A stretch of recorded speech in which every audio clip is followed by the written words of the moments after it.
তো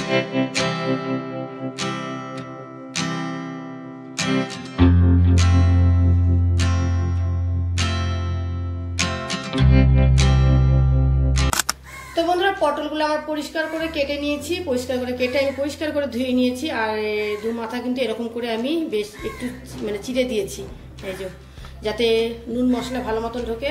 বসিয়ে দিয়েছি আমি কড়াই।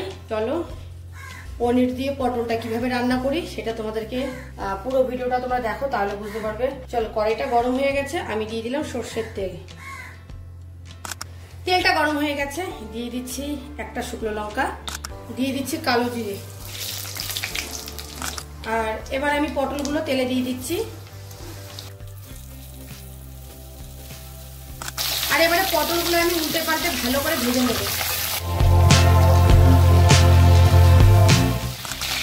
তো পটলগুলো আমার লাল করে ভেজে নিয়েছি, এই যে পটলগুলো কিন্তু আমি বেশ লাল লাল করে ভেজে নিয়েছি। সবগুলো পটলই আমার ভাজা হয়ে গেছে। আর এবার এর মধ্যে বেটে রাখা মশলা দেবো। এখানে আছে পেঁয়াজ বাটা, আছে 1 চামচ জিরে বাটা, 1 চামচ আদা বাটা। তো আমি এটা দিয়ে দিলাম এর মধ্যে একবারে। এখানে আমি একটা গোটা টমেটো, 2টো কাঁচা লঙ্কা একসঙ্গে বেটে নিয়েছি, এটাও দিয়ে দিলাম। তো এবার মশলাটা আমি কষাবো। আর এর মধ্যে কিছু আমি এখন গুঁড়ো মশলা দেবো।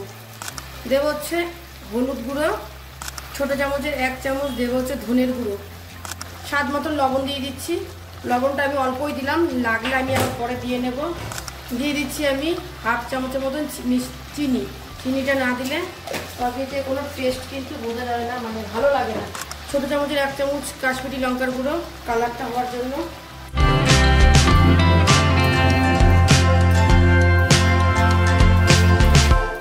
এবারে মশলাটা আমি ভালো করে একটু কষিয়ে নেব, যাতে কাঁচা গন্ধটা মানে মশলার যে কাঁচা গন্ধটা সেটা চলে যায়। এবার আমি এর মধ্যে একটা কাঁচা লঙ্কা চিড়ে দিয়ে দিলাম, কারণ লঙ্কা এমনি আমি বেটে দিয়েছি এর মধ্যে। আর পটলে এমনি অল্প লঙ্কাতেই খুব সুন্দর ঝাল হয়ে যায়। তো আমার এর মধ্যে আরেকটু লবণ দিতে হবে, তো আমি আরেকটু লবণ দিয়ে দিচ্ছি এর মধ্যে, কারণ লবণটা আমাকে একটু কম লাগছে। তো আরেকটু আমি লবণ দিয়ে দিলাম। লবণটা স্বাদ মতন বন্ধুরা তোমরা যেরকম লবণ খাও সেই অনুযায়ী লবণটা দেবে।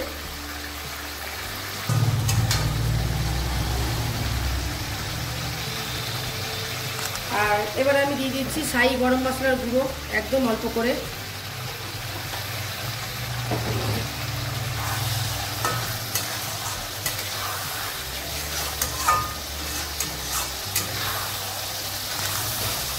মশলাটা কিন্তু ভালো করে কষিয়ে নিতে হবে, না হলে কিন্তু কাঁচা একটা গন্ধ থেকে যাবে মশলার। আর এবার আমি দেখো এখানে নিয়ে নিচ্ছি 150 গ্রাম পনির। এই যে 150 গ্রাম পনির নিয়েছি, এই পনিরটা আমি এর মধ্যে দেবো।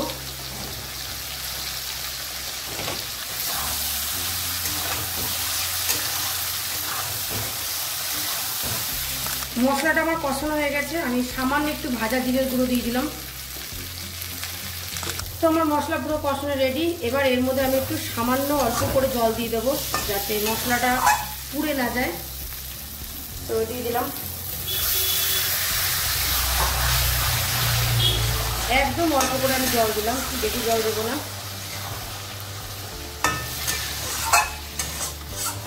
একটু মাখা মাখা রাখবো। আর একটু দেবো জল, বেশ আর না। তো এই যে ঠিক এরকম থাকবে। আর এবার আমি এর মধ্যে 150 গ্রাম যে পনিরটা রেখেছি ওটা আমি গ্রেট করে এর মধ্যে দিয়ে দেবো।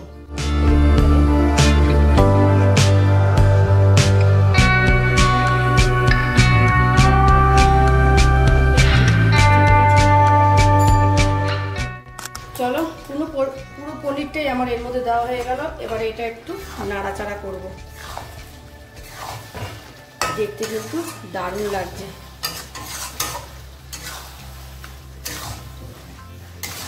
এই যে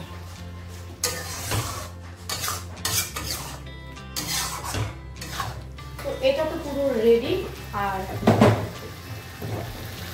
এটা তো পুরো রেডি। এবার আমি এর মধ্যে দিয়ে দেবো 1 চামচ গাওয়া ঘি। এই যে বেশ ব্যাপারটা দারুণ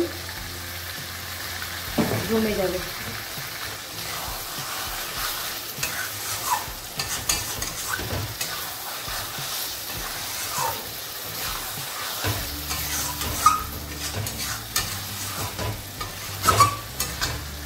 তো চলো, হয়ে গেল পটল দিয়ে পনিরের একটা রেসিপি। তো এটা আমার মানে কি বলবো, নিজেরই রেসিপি, ঠিক আছে। খুব সুন্দর লাগছে দেখতে, খেতেও কিন্তু এটা দারুণ হয়। তোমরা এইভাবে করে খেয়ে দেখো, কারণ এইভাবে আমি করে খাই। চলো এবার আমি এটা নাবিয়ে দিই। এটা আমার পুরো কমপ্লিট।